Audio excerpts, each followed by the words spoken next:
আমি বেলাৰ হাতত দলা মুসিকতাই দিলে মানি নেলো। খাৰুপেটীয়াত কংগ্ৰেছ কৰ্মীৰ শিৰমুণ্ডন। বিৰোধী ঐক্য মঞ্চই দলগাঁও সমষ্টি ৰাইজৰ দলক এৰি দিয়া বুলি চলা চৰ্চাৰ পিছতেই দলগাঁৱত দিনজোৰা কাৰ্যসূচীৰে অনশন। খাৰুপেটীয়াৰ আছাম ক্লাবত শতাধিক কংগ্ৰেছ কৰ্মীয়ে বিভিন্ন শ্লোগানেৰে কঁপাই তুলে আকাশ বতাহ। সমাগত ২৬ৰ বিধানসভা নিৰ্বাচনৰ পূৰ্বে বিভিন্ন ৰাজনৈতিক দলে আৰম্ভ কৰিছে নিৰ্বাচনী কুচকাৱাজ। সামাজিক মাধ্যমত দলগাঁও সমষ্টি বিৰোধী ঐক্য মঞ্চই ৰাইজৰ দলক এৰি দিয়া বুলি চৰ্চাৰ পিছতেই দলগাঁও কংগ্ৰেছী মহলত আৰম্ভ হৈছে ভূমিকম্প। আজি খাৰুপেটীয়াৰ আছাম ক্লাবত বিভিন্ন দাবীৰে শতাধিক কংগ্ৰেছ কৰ্মীয়ে উত্তাল প্ৰতিবাদ সাব্যস্ত কৰে। আমাৰ দাবী মানি লওক, দলগাঁও সমষ্টি উদ্ধাৰ কৰক, দলগাঁও সমষ্টিত কংগ্ৰেছ প্ৰাৰ্থী দিবই লাগিব, দলগাঁও সমষ্টিত ৰাইজৰ দলক মানি লোৱা নহ'ব আদি শ্লোগানেৰে উত্তাল কৰি তোলে পৰিৱেশ। অৱশেষত কংগ্ৰেছ কৰ্মীয়ে অতি দুখেৰে সমষ্টিটো কংগ্ৰেছৰ প্ৰাৰ্থীক টিকট দিয়াৰ দাবীৰে শিৰমুণ্ডন কৰাও দেখা গ'ল। নিউজ ডেস্ক ৰিপৰ্ট, বি সংবাদ। আৱাজ উঠিছে দলগাঁও বিধানসভা সমষ্টিখন মিত্ৰ দলৰ হাতত গুচি যাব, তাৰ কাৰণে তেওঁলোকে দিনজোৰা কাৰ্যসূচী লৈছে আৰু আমি খন্তেক পূৰ্বে আহিছো। ইফতাৰত তেওঁলোকে আমাক আমন্ত্ৰণ দিছিল, এই হিচাপে আমি ইফতাৰত অংশগ্ৰহণ কৰিবলৈ আহিছো।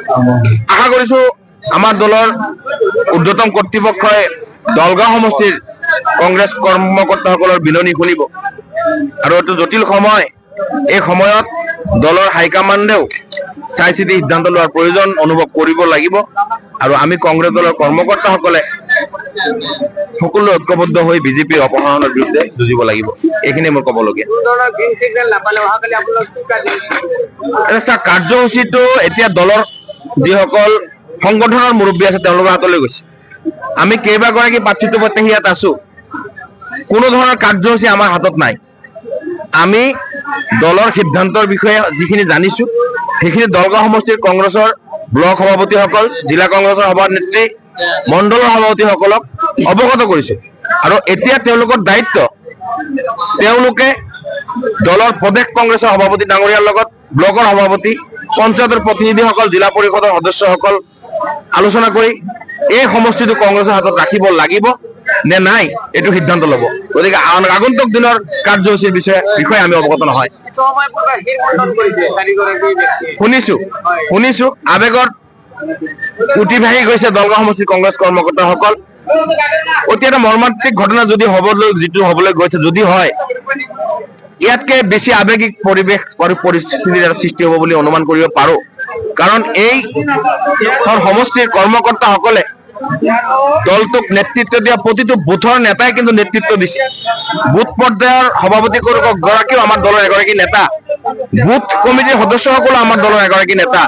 যিখন সমষ্টিত অভিভাৱক নাই, বিধায়ক নাই, তেনে এখন সমষ্টিত বিগত পঞ্চায়ত নিৰ্বাচনত আটাইকেইখন আসনত কংগ্ৰেছৰ প্ৰতিনিধি বিজয় সাব্যস্ত কৰিবলৈ সক্ষম হৈছে। UDFৰ এখনো জিলা পৰিষদ সদস্য নাই, মাত্ৰ এখন আঞ্চলিক পঞ্চায়ত UDF বিজয় হৈছে। আমাৰ মুখ্য বিৰোধী দল ইয়াত UDFৰ লগত আমি 99% বিজয় সাব্যস্ত কৰিবলৈ সক্ষম হৈছো। সেই ক্ষেত্ৰত তৃণমূলৰ কৰ্মীসকল আৱেগিক হোৱাটো স্বাভাৱিক। অনুৰোধ জনাইছো, আমি গৈছো, ব্যক্তিগতভাৱে গৈছো, এই সমষ্টিটো কংগ্ৰেছৰ দখলত ৰাখিব লাগে। দলৰ ভৱিষ্যত মংগলৰ কাৰণে দলগাঁও সমষ্টিখন কংগ্ৰেছৰ দখলত থাকিব লাগে। এই কাৰণেই জুনাইৰ পৰা জনিয়ালৈকে 2016 চনৰ পৰা 21 চনলৈকে আমাৰ কংগ্ৰেছ দলৰ একমাত্ৰ বিধায়ক দলগাঁও সমষ্টিৰ পৰাই আছিল। চেনেলৰ যোগে চাব পাৰিলোঁ যে ৰাইজৰ দলক দলগাঁও সমষ্টিখন দিব বুলি। আমি বহুত দুখ পাইছোঁ। আমি ইমান দিন ৰাতি কষ্ট কৰি দলগাঁও সমষ্টিৰ কংগ্ৰেছৰ ভেটিখন ইমান শক্তিশালী কৰিছোঁ।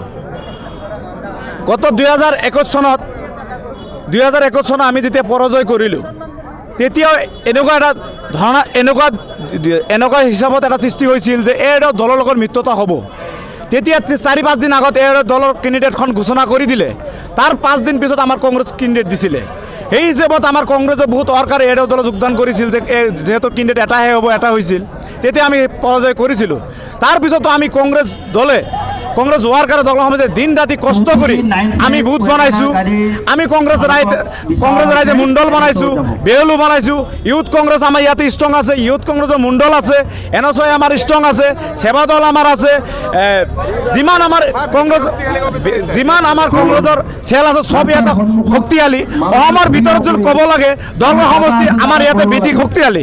গুৱাহাটী ধৰণে কাৰ্যসূচী লওক, আমি দলগাঁৱৰ পৰা 10টা 5টা আল্টা গাড়ী যাওঁ, যিমানে কাৰ্যসূচী লওক আমি দলগাঁও ওয়াৰ্কাৰে কংগ্ৰেস ওয়াৰ্কাৰে সহযোগ কৰোঁ।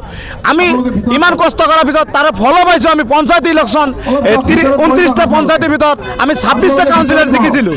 চাৰিটা জেডপিচি আছে আমাৰ, 3টা আমি জিকিলোঁ। এটা নমিনেশ্যন কেঞ্চেলৰ কাৰণে আমি প্ৰতিনিধিত্ব কৰিব নোৱাৰিলোঁ, কিন্তু আমি বিৰোধী দলক আমি জিকিব নিদিলোঁ।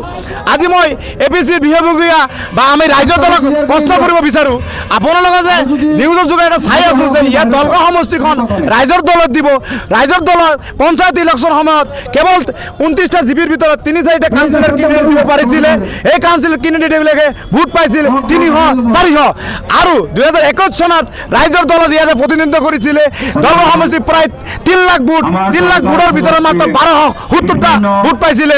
আমাৰ গত এমপি ইলেকশ্যনত আমাৰ দলগাঁও সমষ্টিত 2,80,000 ভোট পুল হৈছিলে। তাৰে পৰা আমি প্ৰায় 2,20,000 ভোট আমি কংগ্ৰেছ দলক দিছিলোঁ।